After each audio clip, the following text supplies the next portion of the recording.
press the bell icon on the YouTube app and never miss another update.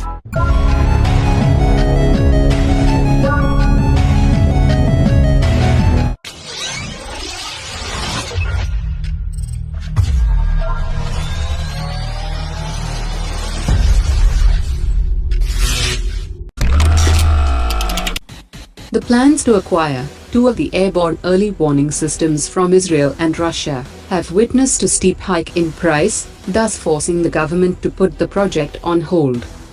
India had acquired three AWACS systems in 2003, in which the Il-76 aircraft bought from Russia were equipped with two sophisticated radars, which were made by Israel at the cost of $1.1 billion to carry out surveillance of aircraft, drones, and cruise missiles at ranges of up to 400 to 500 kilometers inside Indian territory.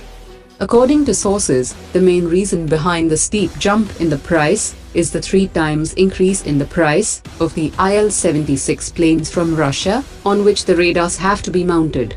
It was earlier expected that the deal would be clinched at the time of Prime Minister Modi's visit to Israel earlier this year, but it could not be completed.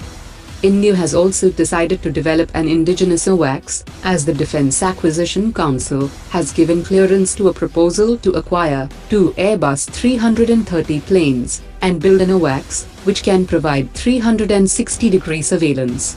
The project would start initially with 2 planes, which are likely to take 5 to 6 years to be completed, and once they are successful, the DRDO would take sanction for 6 more aircraft.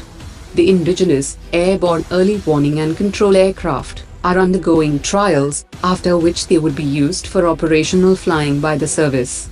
These are smaller in size and have 240-degree coverage. India and Japan will look to ramp up defense cooperation during the visit of Japanese Prime Minister.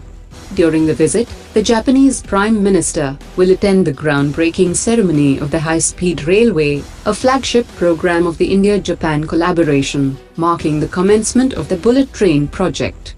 The Asia-Africa Growth Corridor is also an economic cooperation agreement between the governments of India and Japan. Development in Northeast India is an area where the two nations have also agreed to cooperate.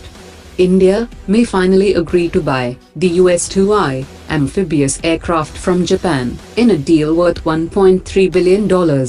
It seems that the deal got finalized during a meeting between the former defense minister and Japanese Minister of Defense in Tokyo during his visit to Japan on 5 September.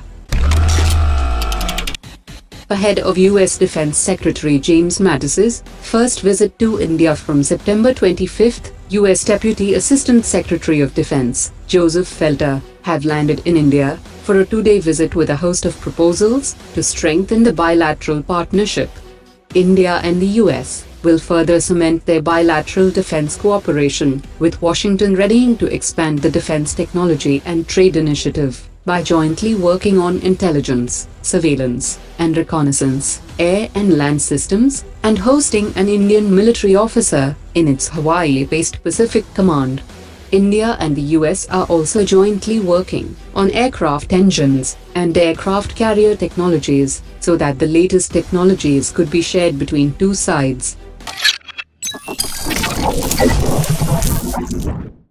this material world,